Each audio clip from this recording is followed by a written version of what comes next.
Hey everyone, and welcome. So glad you're here. We're going to jump right into something pretty profound today. This idea that we all have two different minds running at the same time, and really getting a handle on them. Well, that's the secret to finding some real, lasting inner peace. So let's start with a big question, one that might even feel a little strange at first. We all know people who are just brilliant, right? Off the chart smart. Maybe you are one of those people. But have you ever stopped to wonder why a high IQ doesn't automatically mean a happy life? In fact, as the source material points out, some of the most intelligent people out there are battling some serious frustration and anxiety. So what's going on? Well, the answer, according to the teachings we're digging into, comes down to this really core idea. We're not just running on one mental operating system. We're actually running on two. You've got the worldly intellect on one hand and the wisdom intellect on the other. And believe me, they operate in completely different ways. So to really wrap our heads around this, we've got to break these two minds down. And we're going to start with our default setting, the one we're all pretty familiar with. Let's dive into the trap of the worldly intellect. So what is this worldly intellect? Well, it's basically the mind we're all born with. You can think of it like our factory-installed survival software. It's totally impulsive, it's super reactive, and its number one job is just to help us get by in the physical world. It's the part of you that feels hungry or scared or has those basic urges. And this is where the problem comes in. The worldly intellect ties our happiness directly to things outside of ourselves. It measures our success, our sense of peace by how much money we have, how our relationships are going, our social status, all of it. And that's the trap, right?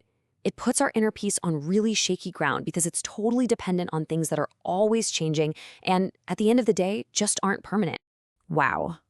I mean, this quote really hits home, doesn't it? It's such a powerful way to think about the limits of this default mind. Just because it's sharp or even a quote-unquote genius doesn't mean it's wise. This really highlights that when our survival-focused mind is just constantly in overdrive, it can actually lead to a whole lot of distress, not fulfillment. Okay, so that's the trap, a mind that's always chasing things outside of itself. So what's the alternative? What's the way out? Well, this brings us to that second, and honestly, much more powerful operating system that we all have access to. Here's the big difference. Unlike the worldly intellect that's just there, the wisdom intellect is something you have to consciously cultivate. It's a skill you build, not a feature you're born with. It's analytical, not reactive. It stops and reflects instead of just jumping on every impulse. And its entire focus shifts from the outside world to our inner state of being, which is the only place we can ever find true stability. All right, this chart right here, it lays it all out beautifully. It's like a tale of two minds. Just look at the difference in focus, from external conditions to internal peace. And what are they measuring? One is chasing wealth, IQ, status, stuff that can literally disappear tomorrow. The other is measured by lasting happiness and a connection to truth. I mean, that shift from being reactive and anxious to reflective and stable, that's the whole game. Now, I want to be super clear about something. This isn't about trying to, delete the worldly intellect. We absolutely need it. It's what tells you you're hungry or that you need to go to the bathroom. The goal isn't to get rid of it. The goal is simply to put the wisdom intellect in the driver's seat and let it guide the raw impulses of our default mind. Okay, so this all sounds great, right? But it's easy to talk about. The real question is, how do you actually do it? How do we make this shift in real life? Let's get into the practical side of things and see how this journey unfolds. The source gives us this really clear 5-step path, and it starts with something so simple, awareness. Just noticing where you are, your place, your position, your posture. Then you move to carefreeness, and this is a huge one. It's this mental move where you separate yourself, the knower, from your thoughts, the known. You realize you're the one watching the thoughts. You're not the thoughts themselves. Whoa, right? From there, you use a mantra to reflect and your breath to help settle the mind until you get to that final step, just being. Doing nothing, just being aware. Okay, but does this stuff actually work in the real world? Well, let me just show you a number. 90 minutes. So where does that number come from? It's from this incredible story about a practitioner over in Ukraine who followed these exact steps before his practice. And he found himself able to sit almost perfectly still for an hour and a half.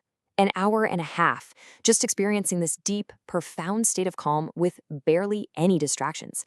It's just an amazing testament to how powerful this approach can be.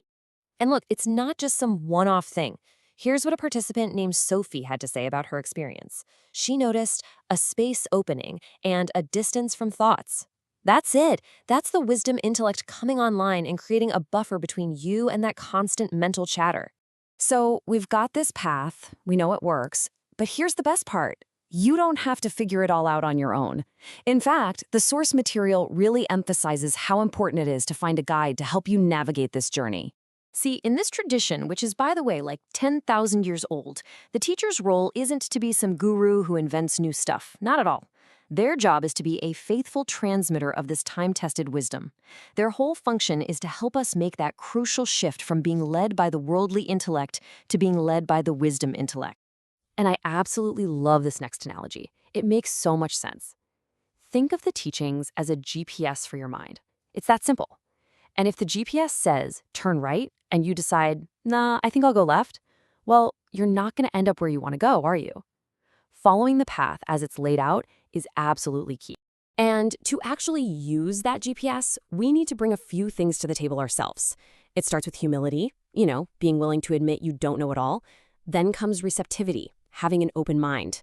After that, reflection, actually taking the time to think deeply about what you're learning. And finally, you just need a real commitment to walking the path. And you know what? This quote from another participant, Charlie, just nails it. It perfectly captures the whole shift we're talking about. The worldly intellect's default response is always, I know, it's closed off. But the wisdom intellect's starting point is, let me find out. It's a fundamental shift from arrogance to genuine curiosity. And that shift makes all the difference in the world. So I want to leave you with this one final question to think about. As you go about your day, your week, which intellect is really running the show? Which one is in your driver's seat? Is it that reactive mind, the one that's always tied to what's happening on the outside? Or is it the reflective mind, the one that's grounded in your own inner peace? Because at the end of the day, that choice is always ours to make.